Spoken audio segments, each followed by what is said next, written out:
Crime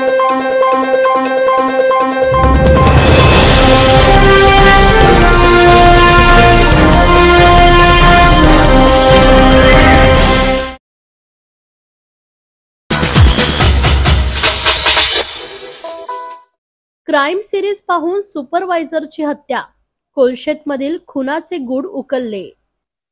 ठाण्यात काही दिवसांपूर्वी कोलशेत येथील उच्चमरू सोसायटीच्या छतावर शिरधडा वेगळे केलेल्या अवस्थेत एक मृतदेह आढळल्याने खळबळ उडाली होती। सोमनाथ सादगीर असा हत्या झालेल्या 35 वर्षीय व्यक्तीचे नाव आहे। या प्रकरणात पोलिसांनी सोमनाथ सादगीर याचा मोबाईल तपासल्यानंतर काही संशयास्पद गोष्टी उघड झाल्या। सोमनाथच्या हाताखाली कामाला असलेला लिफ्टमन प्रसाद कदम याने त्याची हत्या केली होती। पोलिसांनी प्रसादच्या मुसक्या आवळल्या असून त्याच्या चौकशीत हत्येमागील धक्कादायक कारणं समोर आली आहेत। सोमनाथने कामावर असताना प्रसाद कदम याला आईवरून शिवी दिली होती। याचा राग प्रसादच्या मनात होता। सोमनाथकडून प्रसादने 8,000 रुपये देखील उधार घेतले होते। हे पैसे मागताना सोमनाथने प्रसादला शिवी दिली होती। यातून सोमनाथचा काटा काढण्यासाठी प्रसादने अनेक क्राईम सिरीज पाहिल्या। कशा रीतीने हत्या केली जाते व हत्येनंतर कसं पळून जातात, हत्यार कुठे लपवता येतात, या सर्व गोष्टी करताना प्रसादने वेब सिरीज पाहिल्या होत्या। प्रसादने ठरवून सोमनाथला टेरेसवर नेले।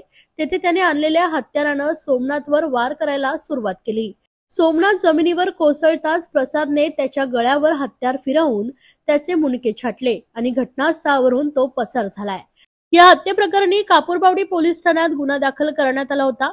तर या प्रकरणाचा समांतर तपास ठाणे गुन्हे अन्वेषण शाखा युनिट 5 कडून सुरू होता। पोलिसांनी सीसीटीव्हीच्या आधारे आरोपीचा शोध सुरू केला होता। त्यावेळी इमारतीतील सुरक्षा रक्षक प्रसाद कदम हा सोमनाथ याच्यासोबत जात असल्याचं आढळून आलं। तर परतताना कदम हा एकटाच होता, त्यामुळे हत्या त्यानेच केल्याचं निष्पन्न झालं।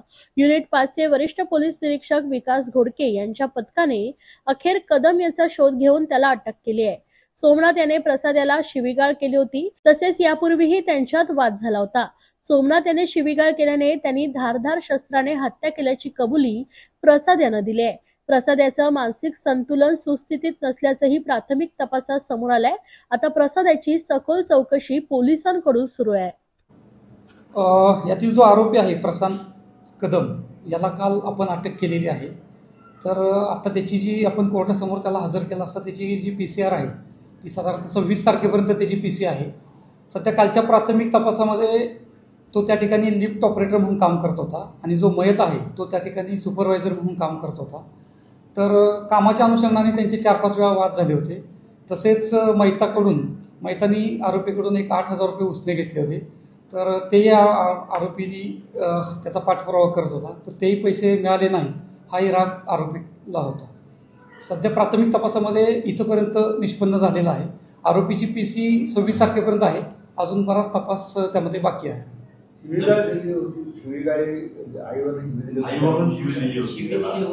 हा कामाच्या अनुषंगाने त्यांचे वाद झाले होते, त्यामध्ये त्यांनी शिवीगाळ पण त्याला केलेली होती। दुसरा असा त्यामध्ये अँगल समजतोय जो प्राथमिक तपासासमोर आलाय की ही हत्या करण्याआधी त्याने क्राईम सिरीज पाहिली होती आणि त्या सगळ्या स्थितीमध्ये कसं काय घडतं, कुठून हत्या आणलं जातं, कशी हत्या केली जाते, हत्या केल्यानंतर कसं पळून जाता येतं, सगळ्या गोष्टी बघून त्याने हे कृत्य केलं असं काही तपास समोर आलं। आता तपास सध्या प्राथमिक आहे, अजून कालच त्याला अटक केलेली आहे। तर जे काही विविध अँगल असतील तर त्याच्यावर आता पुढे तपास होईल। त्याच्यामध्ये त्याच्या हत्यारा जी वापरली होती ती हत्यारा जी वेब सिरीज मध्ये वापरली जातात त्या अनुषंगाने त्याने ही हत्यारा कुठून आणली या संदर्भात काही इन्व्हेस्टिगेशन मध्ये नाही, अजून तसा तपास सुरू आहे। त्यातलं जे वेपन वापरलेलं आहे ते अजून वेपन रिकव्हर करणं बाकी आहे। तर वेपन रिकव्हर करताना ते कुठून मिळवलं याच्या अनुषंगाने पूर्ण तपास केला जाईल। नाही, सध्या प्राथमिक तपासामध्ये जे निष्पन्न झालेलं आहे त्याच्यामध्ये त्यांनी त्याला शिवीगाळ केल्याचं आणि पैसे उसने घेतल्याचं आहे। क्राईम सिरीज बघितली किंवा अजून तपास पूर्ण बाकी आहे। तर त्या तपासामध्ये जास्त गोष्टी निष्पन्न होतील त्या पद्धतीने आम्ही तपास करू।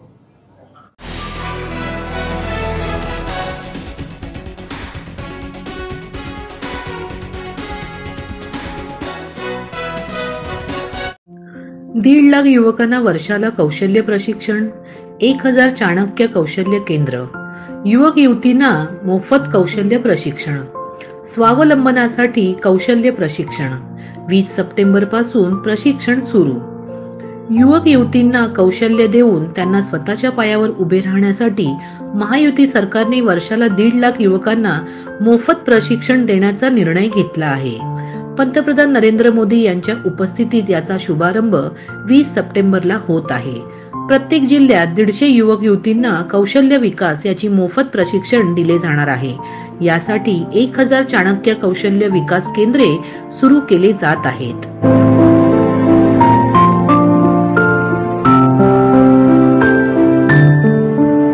महाराष्ट्रातील भगिनींना आधार देणारी राज्य शासनाची मुख्यमंत्री माझी लाडकी बहीण योजना. या योजनेअंतर्गत अल्प उत्पन्न गटातील 21 ते 65 वयोगटाच्या भगिनींना मिळणार दरमहा 1500 रुपयाची मदत. अर्ज करण्यासाठी 31 ऑगस्ट 2024 पर्यंत मुदतवाढ. कुटुंबाचं वार्षिक उत्पन्न 2.5 लाख रुपयांपेक्षा कमी असलेल्या महिला पात्र. कुटुंबाकडे पिवळं किंवा केशरी रेशन कार्ड असल्यास उत्पन्नाचा दाखला आवश्यक नाही.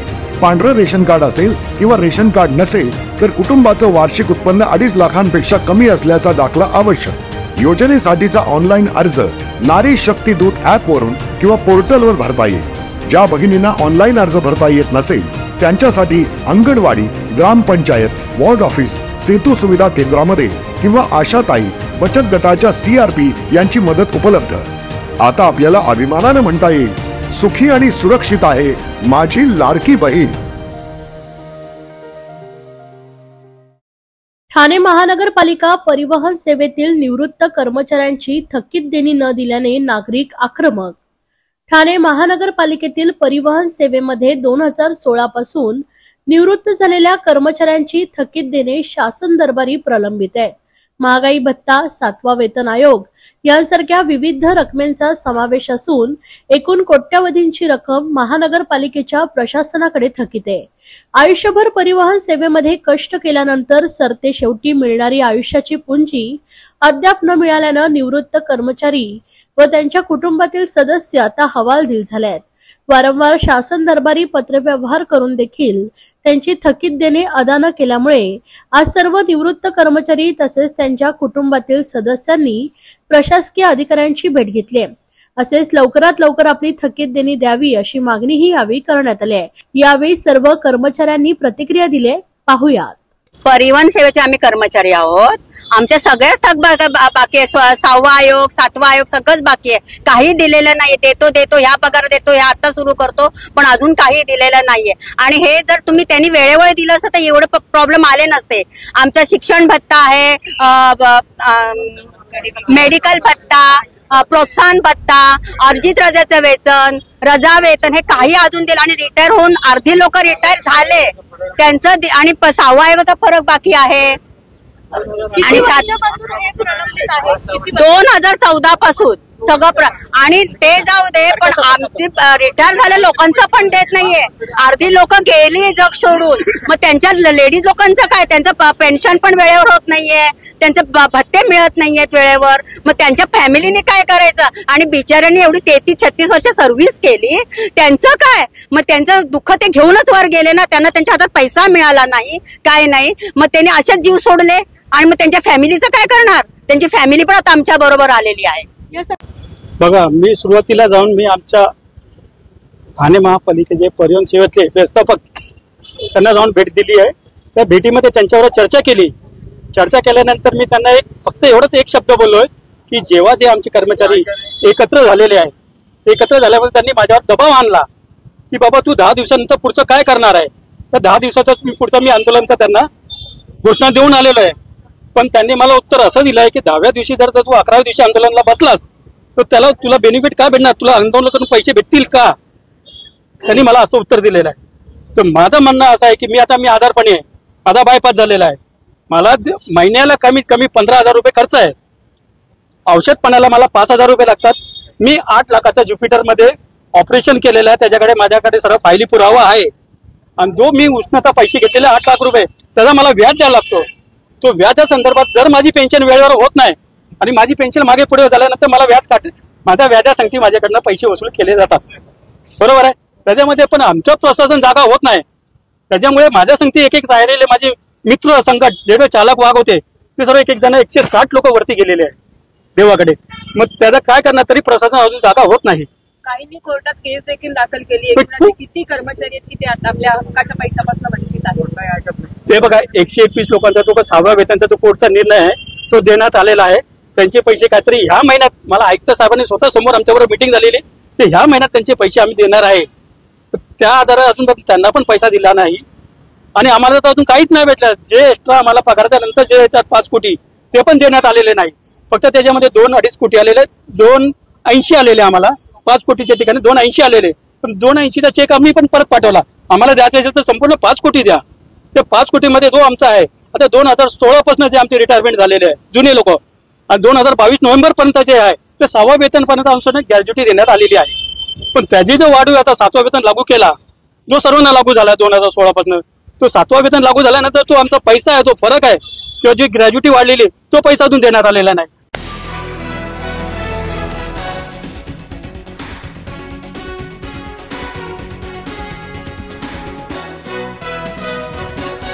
आदिवासींचा निर्धार मूलभूत अधिकारांचा शासन निर्णय निघेपर्यंत घेणार नाही माघार. आदिवासींच्या बेमुदत निर्णायक आंदोलन. पालघर, ठाणे, नाशिक, रायगड हे जिल्हे शहरी व ग्रामीण भागामध्ये विभागलेले आहेत. मोठ्या प्रमाणात या जिल्ह्यात आदिवासी व आदिम कातकरी जमातीचे पिढ्यानपिढ्यांचं वास्तव्य आहे. त्यांचे अनेक मूलभूत हक्कांचे प्रश्न देशाच्या स्वातंत्र्याला 77 वर्षानंतरही प्रलंबित आहे. त्यांचा रोजगार, पिण्याचं पाणी, गावठाण, घराखालील जागा, जातीचा दाखला, रेशनिंग, शिक्षण, आरोग्य तसेच अनुसूचित जमाती व अन्य पारंपरिक वनहक्कांची मान्यता अधिनियमन 2006, नियम 2008, सुधारित नियम 2012 या कायद्याची प्रभावी अंमलबजावणी न झाल्याने वन हक्काचे दावे प्रलंबित असून अपिलांवर अजूनही निर्णय झालेला नाहीये. हा आदिवासी दावेदारांवर अन्याय असून हा गुन्हा आहे. तसेच 2 फेब्रुवारी 2024 रोजी या कायद्यातील कलम 3(2) प्रमाणे गावठाण निर्माण करण्याबाबत शासन निर्णय झालेला आहे, परंतु याची अंमलबजावणी होत नाहीये. तसेच जलजीवन मिशनचं कामही अजून प्रलंबित असून अजूनही गावपाडा वस्तीमध्ये हर घर नळ से जल पाणी मिळालेलं नाहीये. हे काम निकृष्ट दर्जाचं झालेलं असून आराखड्याप्रमाणे या जिल्ह्यात कुठेही जलजीवनचं काम झालेलं नाहीये. यामध्ये मोठ्या प्रमाणात भ्रष्टाचार झाल्याचं संबंधितांच्या निदर्शनास आलंय. आज या संदर्भात ठाणे जिल्हाधिकारी कार्यालयाबाहेर सर्व आदिवासी बांधवांनी एकत्र येत आंदोलनाला सुरुवात केली आहे. 20 सप्टेंबर 2024 पासून मागण्यांची पूर्तता होईपर्यंत आदिवासी पालघर, नाशिकमध्ये जिल्हा परिषद कार्यालय, तर रायगड जिल्ह्यातील पनवेल तालुका पंचायत समिती कार्यालयावर आणि ठाणे जिल्हाधिकारी कार्यालयावर तसेच पालघर, ठाणे, नाशिक व रायगड जिल्ह्यातील सर्व पंचायत समिती कार्यालयावर ठिय्या मांडून बसणार आहेत. 25 सप्टेंबर 2024 पासून ठाणेतून पालघर, ठाणे, रायगड, नाशिक या जिल्ह्यातील हजारो आदिवासी पायी मंत्रालयाकडे धडक देऊन संविधानाच्या अमृत महोत्सवी वर्षी आपला अधिकार मिळवण्याकरता अनेक वर्षांच्या प्रतीक्षेनंतर आदिवासी अशा पद्धतीचं मुक्कामी आंदोलन करणार आहे. या संदर्भात त्यांनी प्रतिक्रिया दिली, पाहूयात. ठाणे, पालघर, नाशिक आणि रायगड जिल्हा हा शहरी आणि ग्रामीण भागामध्ये विभागलेला आहे. या भागामध्ये आदिवासी आणि आदिम कातकरी जमात हा मोठ्या प्रमाणात आहे. आज देशाला स्वतंत्र होऊन 77 वर्ष झालेले आहेत. हे मूलभूत जे अधिकार आहेत, पाणी, रोजगार, रेशनिंगचे प्रश्न आहेत, आरोग्याचे प्रश्न आहेत, शिक्षणाचे प्रश्न आहेत, रेशनिंग कार्डाचे प्रश्न आहेत, जॉब कार्डाचे प्रश्न आहेत, आधार कार्डाचे प्रश्न आहेत. हे अनेक मूलभूत अधिकार आजपर्यंत या आमच्या आदिवासी जमातीला मिळालेलेच नाही.